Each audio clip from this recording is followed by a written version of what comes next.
Ah, there you are, Hidden Nation. So very good to see you. Welcome into the studio. You got Josh Cary right here. It's your hidden entrepreneur. Hidden Nation, if you've ever felt adversity in your business, ever felt like giving up and not sure what may happen in your business tomorrow, this is the episode for you. You're not going to believe this story. I asked the question, what happens when your dream business is on the verge of collapse, where you literally have a date where you are going to close up shop and then seemingly out of nowhere, someone comes in to save the day, and at least to date, you live happily ever after and really reinvent yourself. This is a very exciting episode for all kinds of reasons I know you're going to enjoy. We're joined by our guest, Will Fagg, who is the owner, I'll say for a moment, of Tiny Brick Oven Pizza in Baltimore. And I say for the moment because he suggests it's more community owned. We're going to get into all of this. Sit tight. Will, welcome to the program. Josh, thank you so much. It's so great to be here. I completely agree with that intro. It is really owned by the community. I just get to be a shepherd for the community-focused business we call Tiny Brick Oven, and it is a great honor and privilege to do so, as well as a great honor and privilege to be here with you today. Well, thank you. I want to get into the specifics and just set the stage for the listener about why it's so intriguing that on Christmas Day, you had as the day, literally your shop was going to close because you had no more money and you couldn't remain open. That was just at the time of this interview a couple of months ago. But then, as you may know, Dave Portnoy of Barstool Sports fame, who also does this thing called One Bite Pizza Review, really clever. He goes around to all kinds of pizza shops across the country, orders a slice, takes one bite and reviews it. You were going to close December 25th, 2 weeks prior, out of nowhere. Tell me what happens. Yeah, no, this is this is really one for the record books. I was completely blown away. I feel like the world's biggest pizza nerd, we always wanted Dave Portnoy to come and review our pizza. I knew he would love it if he tried it. And my customers had told me about him like 4 years ago. We put this little board on the wall that I called the Tiny Brick Oven Barstool Review Studio board. It had his name on it, and we tagged him a bunch of times like 4 years ago. But I feel like it became very apparent to me that he just never came to Maryland. It just wasn't part of his territory. Like, he went to a lot of very iconic pizza places in New York, New Jersey, Connecticut, this kind of northeastern, pizza triangle, sometimes Philadelphia. Sometimes he would go to Miami and a few other places where he was traveling. He would do his reviews there, but he literally never came to Maryland, like not once, like never in 4 years. So I had just given up, figured he was never coming. And then,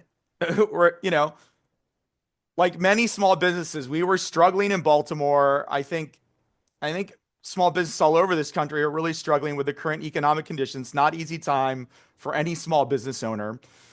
So we had really hoped to get our liquor license to give us some more revenue. We had asked our politicians the year before if they could help us do this. And they said that if we had gotten broad community support, they would try to help us. But then right at that moment, the bridge collapsed in Baltimore, the key bridge, and created this massive, economic impact on all the shoremen and all the people that drive across that bridge, and just so many things that it made it so that all of my politicians, all of the state, all of the local effort really had to go into passing this bridge relief bill. And so I felt like, well, I can't blame my politicians for focusing on that now. That's like an insane, humongous disaster. Of course they don't have time for my little pizza shop liquor license problem now. So I tried to imagine how I could stay open just for one more year and get to the next legislative session where my politicians would be able to help us again. And so what I did is I actually kept the shop open only on Fridays, Saturdays, and Sundays, our busiest days of the week. I went back to my job as a nurse, working in an eye surgery center, like doing not doing the surgeries, but helping the doctors do the eye surgeries. And that helped me keep the lights on and pay the bills until I hoped my politicians would be able to come in and help me. So we did this for another year. It became clear after a while that the politicians just weren't going to help me. I mean, we had 750 emails from neighbors that all said they didn't want Tiny Brick Oven to close, that we were a cornerstone of the community, that we were more than just a pizza shop. Like we had fed the homeless, we had, helped a veteran who like got burned out of his house. We had donated to all the local schools and fundraisers. We really invested ourselves in trying to be like a great neighbor, a great community partner. But nonetheless, this was not enough to convince our politicians that they should help us get a liquor license. And so I said, look, we gave them another year. There's been no bridge collapse or anything else to like take their attention away. They're obviously not going to help me. I'm going to close on Christmas Day. And the way I had hoped to do it was we would stay open extended hours before Christmas, try to like sell out of all of our inventory. And then any food we had left on Christmas Day, I was just going to be open like the whole day, giving away free food as a gift to the community that had like nurtured me and helped me so much through like the pandemic and the Pay It Forward board and all these, Easter soup kitchen, Thanksgiving soup kitchen, all these initiatives that we had done. I just felt like, well, this will be my chance to say a sweet goodbye and a thank you. That's why we'll close on Christmas Day. And then just 12 days before we're supposed to close, the world's largest pizza influencer, the guy that I had tagged 4 years before, the guy that I had hoped this whole time would come and like try my pizza because I knew he would love it, is down here. I only find this out later, is down here for the Army Navy game. I didn't even know, like first time in Maryland, maybe not first time in Maryland, but first time ever doing live pizza reviews in Maryland. Walks into my shop Unannounced. unannounced. I mean, his cameraman had called in the order. And it had been so long since I had followed Dave that I thought his cameraman was Frankie. Like Frankie was his cameraman 4 years ago. Now his cameraman's name is Austin. So there was no reference. There's no reference, but they call in the order. I ask the customer's name. We ask every customer their name. We try to be not a transactional shop. We like to know our customer's name. We want them to be our friends. And there's this kind of very long pause. And then he's like, put it under the name Austin. So I'm like, okay, Austin, it'll be ready at, 5:20 or whatever, but try not to be late. I'm just going about my business, making my pizza, not thinking anything is different. Nothing seems out of the ordinary to me. As far as I know, it's just some guy who called in his order wants a large cheese pizza. A little bit, I would say about 10 minutes after the order was supposed to be ready. And right about that time, there's two girls like sitting in the window. It's so sweet. They had actually come in because they're getting ready to go on Christmas break. They wanted to get our pizza and gelato one last time before they were going to leave town and we would never be open again. Like they're like, "Oh, you're our favorite pizza place. We love your gelato. We love everything that you do. We're really sad that you're closing. We just wanted to come in one last time, the last supper, if you will, at Tiny Brick Oven, and just to celebrate you, to really appreciate you." So when Dave is walking up the sidewalk, I don't know how they saw this, but they see his camera guy like filming him as he's walking up the sidewalk, and they start like going crazy, like they know something is going on. And I don't know why they're doing that, but I kind of look at the door figuring something's happening. And right at that moment, Dave Portnoy walks in, and I was like, oh my God, Yeah. like we tagged you 4 years ago. Like it was so bananas. But I relay this story in the video, and it really shocked me. I had a customer who a week before, with complete sincerity, like 100% conviction on her face, said like, well, I grew up in the same town that Dave grew up in. I've tagged him and he's going to like come and save your restaurant.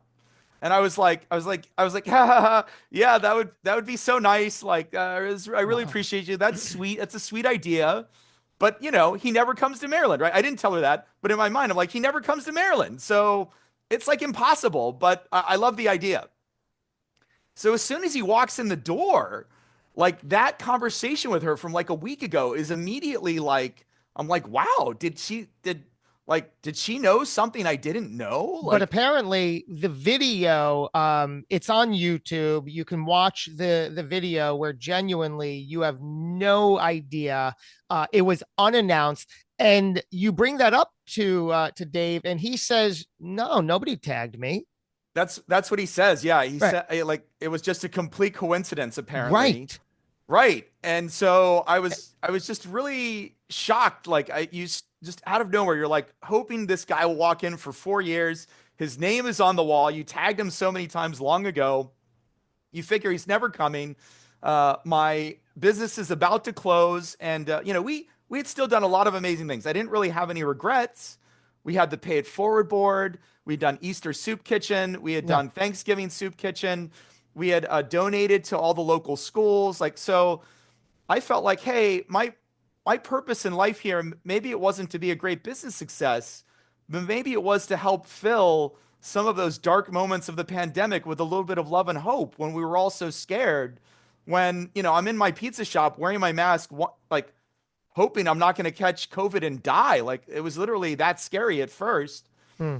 Later on, we realized like, okay, it's probably not going to kill me. It might just make me sick a little bit. I think I got COVID twice. It was not a good time, but it didn't leave any permanent damage or anything. Yeah. But in those very scary moments, I just thought, well, look, I've got this platform. I'm a registered nurse. I know how to wash my hands and like wear a mask and try to protect everybody. What can I do with my business to try to lift other people up? And that Pay It Forward board really became like such a sweet vehicle to let people donate. And I remember, I mean, I really remember this. I could almost start crying right now remembering this moment.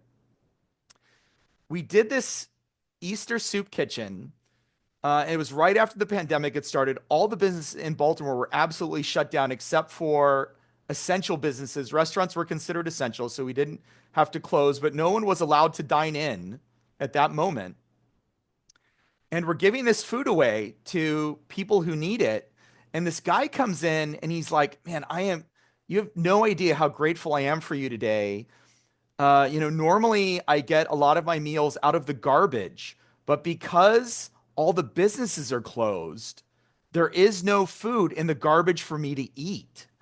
And I was just like, oh my God, like I don't, as scared as I was, as anxious as I was about the pandemic and is my business going to close now, like you hear a story like that and you just think, man, I feel so grateful for all the things I have in my life. I can't feel bad in any way. Like I've never had to eat out of a garbage can. I've never not had food on my table. I've never not had a roof over my head. And at this one moment, I'm able to help this guy who says he can't even find his dinner in his normal like dumpster diving routine. Like that felt so powerful. It really touched my heart. Speaking of touching your heart, how much, I'm sure now in retrospect, you're like, yeah, mindset is everything, and perhaps visualization and goal setting. How much do you believe that putting the vibe and the effort out for years, that, oh, I'd love for Dave Portnoy specifically to visit, and then 12 days or a week prior to the 12 days prior when he came in, a woman said, I put a message out, Dave's going to come here. How do you view all that? Yeah, it's either like the greatest coincidence in the universe, or some people say it's a repayment of a karmic debt. I mean, I've always just tried to be a nice guy and do the right thing. I mean, our corporate motto is love all, serve all.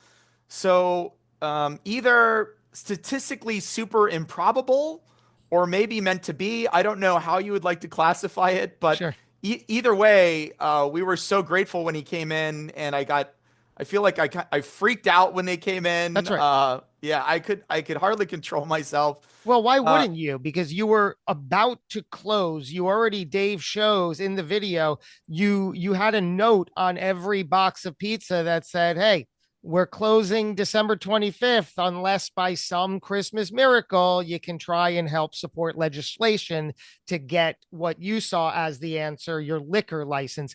But it turns out that wasn't the answer. Dave again in the video says, you're going to close. And I love his realization when he's like, wait a minute, you're closing for good. And you see all this in real time. And then he asks you, how much do you need to stay open for the next year? You give him the fee or the price that would make sense. And he says, done, let's make it happen. How did you sleep that night? What was that night really like for you? Oh my gosh. I mean, I just had ants in my pants. I was so excited. I mean, all these like thoughts and emotions were just swirling through my head. You're first thinking, I mean, I first had to say I'm like so grateful, like super grateful, super thankful for that whole interaction. Like, I never imagined anything like that would happen to me in my life. So I was so grateful for that. But then on the other side of it, I'm just like, wow, I was literally getting ready to close. I'm here working 16 hours a day because I have basically no staff. You know, my plan was to try to figure out how to sell out of food before we close so that we wouldn't waste anything. And now I have to think about how am I going to like supply up, staff up, try to get ready for probably being busier than ever before. I mean, I'd heard these stories from other pizza owners where they're like, oh, like we had a line out the door for like 3 months after Dave visited and we couldn't even fulfill all the orders. So I'm like, wait, I'm going to need more ovens. I don't know what to do. Our kitchen is so tiny. Like, where do I put all the pizza boxes? We don't even have enough space. Our systems here were designed to accommodate about 70 guests a day. And now I'm going to have to like try to serve a 10x. thousand Yeah. guests a day. I don't know, like, so, like more than ever before. So it was a kind of a whirl of excitement and a little bit of fear and a lot of anticipation and like, just trying to drink from the fire hose. I just didn't know what I would do, honestly. And you made some entrepreneurial decisions, implemented, took action, got the right help. I noticed that you're sitting in your pizza shop right now, and Yes. you told me that the reason you got used to doing that was because you were so broke, you had such little money that you didn't have internet in your home. Yeah, I still have not had time to sign up for it yet, honestly, because we've been so busy now. I mean, we've got money now, I would say. Like we have a lot of resources, but my time has been so scarce now Sure. that I just haven't even had time to sign up for internet at home now. The In the beginning, like trying to start a restaurant, it was so expensive and we had many delays in opening and all these things. I was like, okay, what can I do to save money? Well, I've got this internet bill at home. Let me just cancel that and I'll just use the internet at work. Like anytime I want to use the internet, I'll just be in the pizza shop. I'm there all day anyways, making dough, prepping, cleaning, organizing things, like getting ready for the next day. So if I want to jump on the internet, I'll just do it at work. One internet bill, done. And that still lingers today. I mean, I just haven't Because signed of up. time.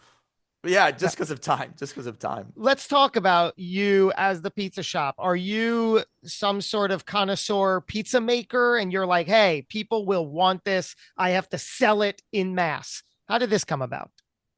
Yeah, well, that's a really good story. I actually used to own an Airbnb.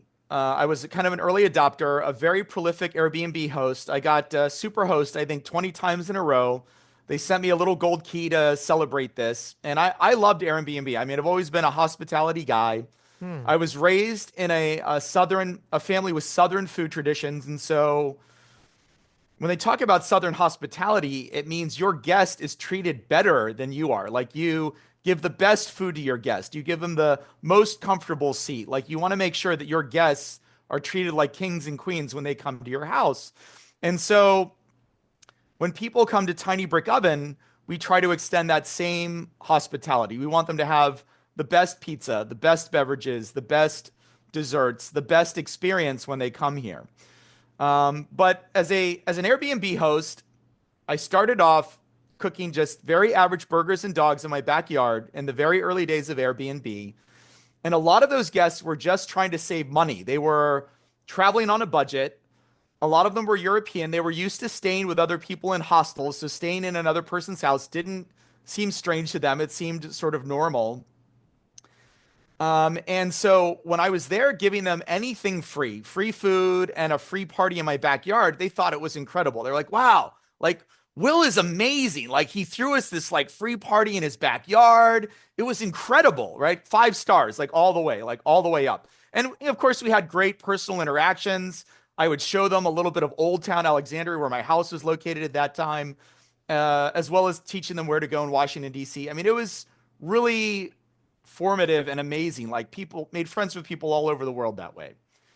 But as Airbnb became more and more mainstream, our clientele changed from a group that was just trying to save money to like more affluent customers who were doing Airbnb because they thought it was cool.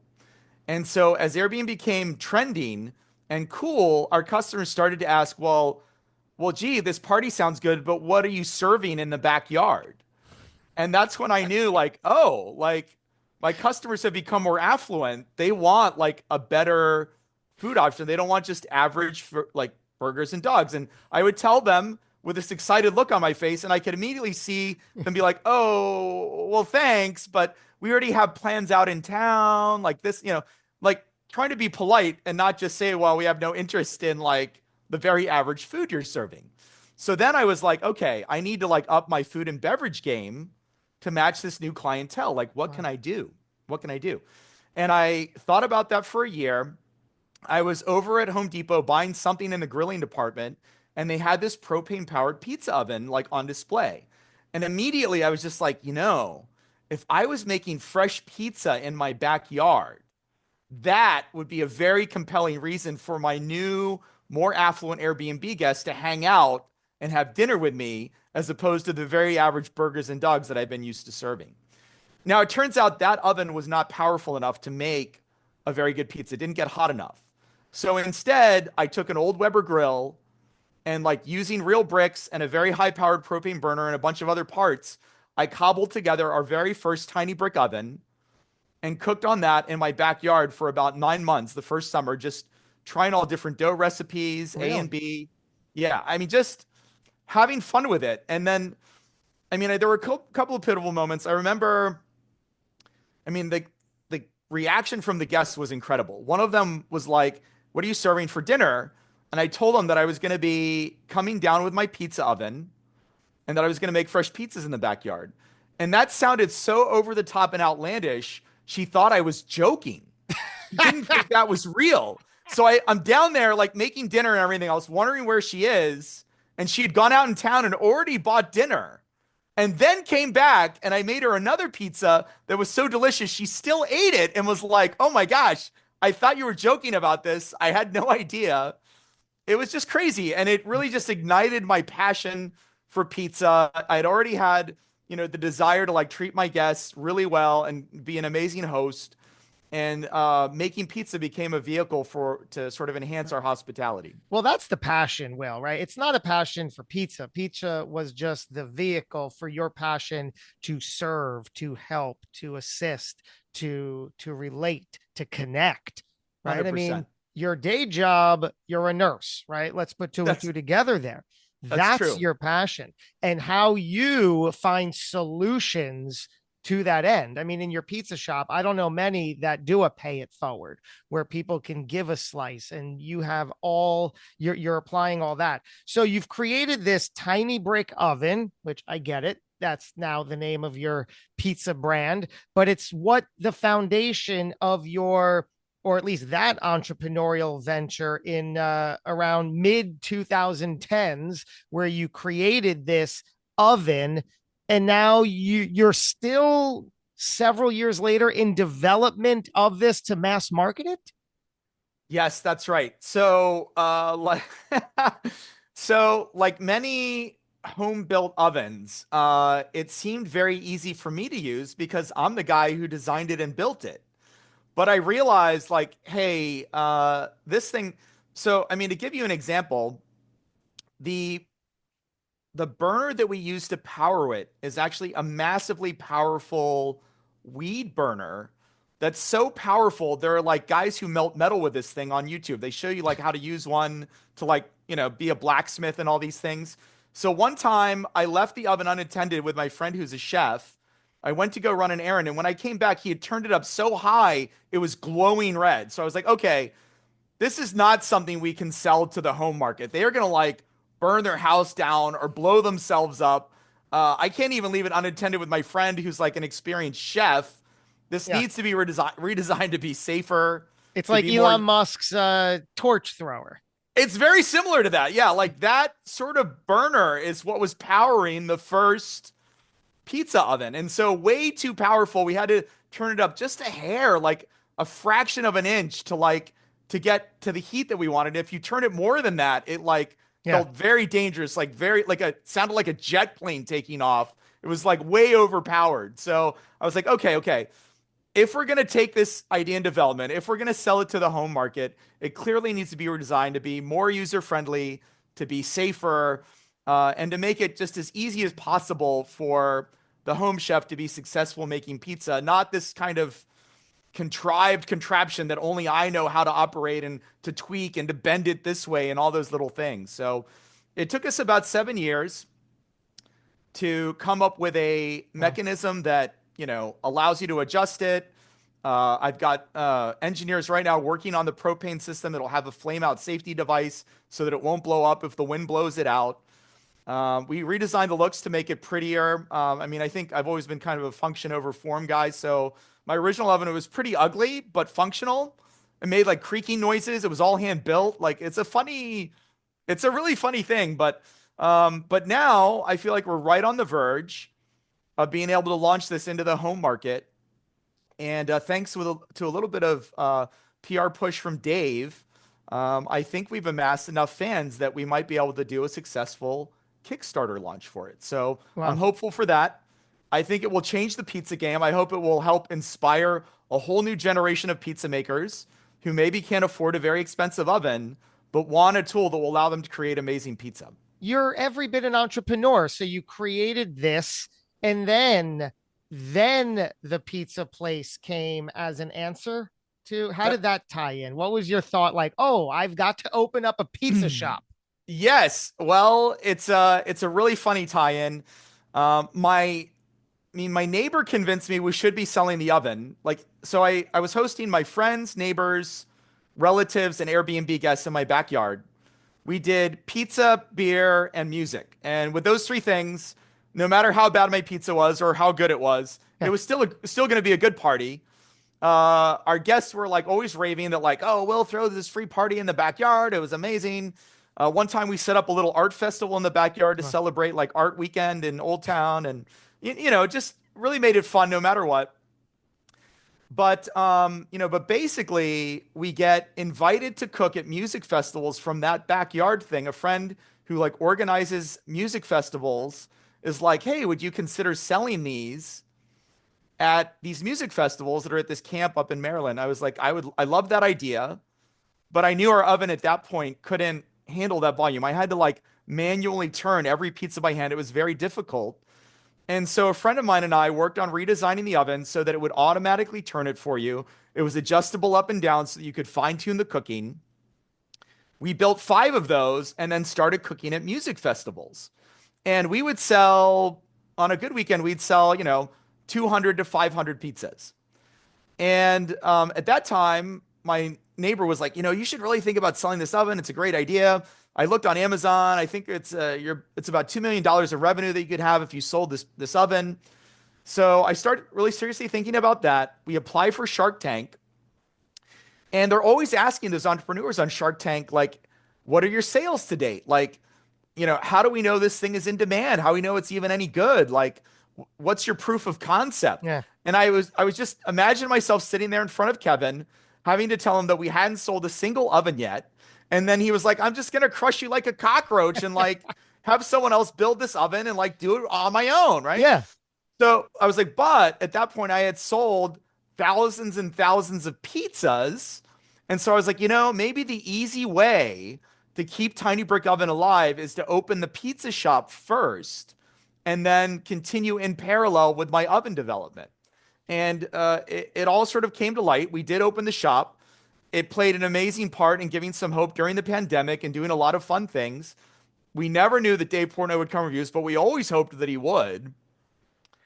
And now that he has, it's so many of these little dots have connected. It just Yes. seems it's super improbable, super unbelievable, super coincidental, maybe meant to be. I don't know, but it's been so exciting to sort of be on the other side of that review and realizing that this oven will probably come to life in part thanks to that amazing review.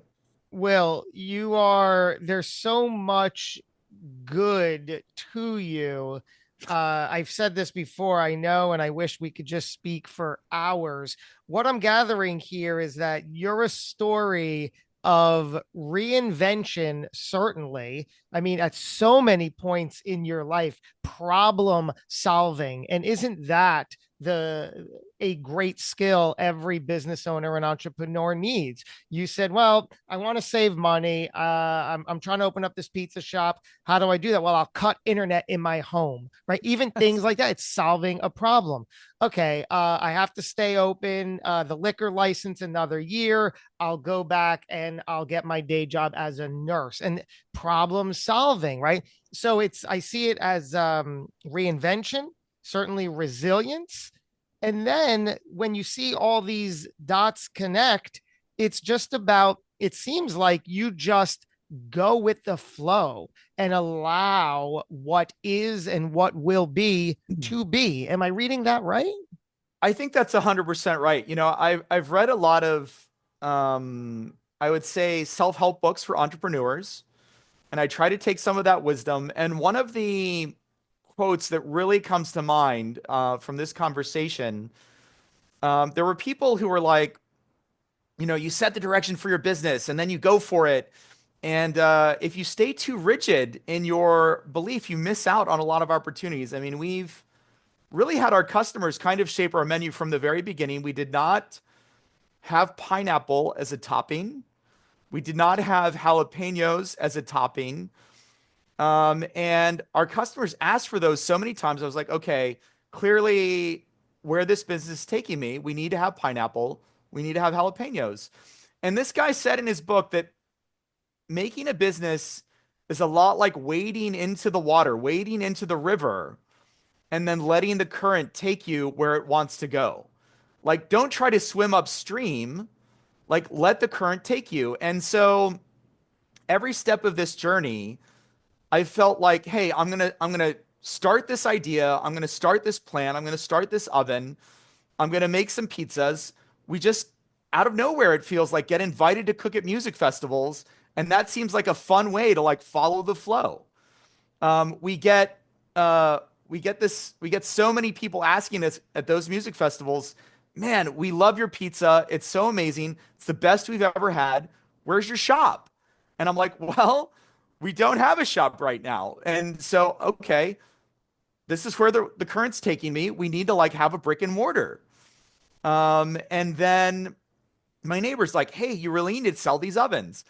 I hadn't really thought about it. I mean, I enjoy selling the pizzas, but if there's a $2 million revenue stream on Amazon alone, this is where the water's taking you. So I feel like you're right. Like we've just kind of entered.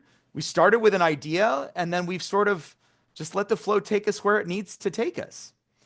And it's been an incredible journey ever since. And it's not over, obviously, by a long shot. Even when you think it's over, the version of Dave Portnoy comes in and shows you and guides you to what's next. I think that's right. We knew that the business would still continue. We knew that we would probably open up at another location. I feel like I learned a lot of hard lessons. I was going to make sure that the next location where we opened, I would be able to get a liquor license before we ever signed a lease. I would be able to make sure we had parking so I could have a delivery vehicle. You even noticed in his in his video, he was like, "Oh, I can't stay long. We're illegally parked."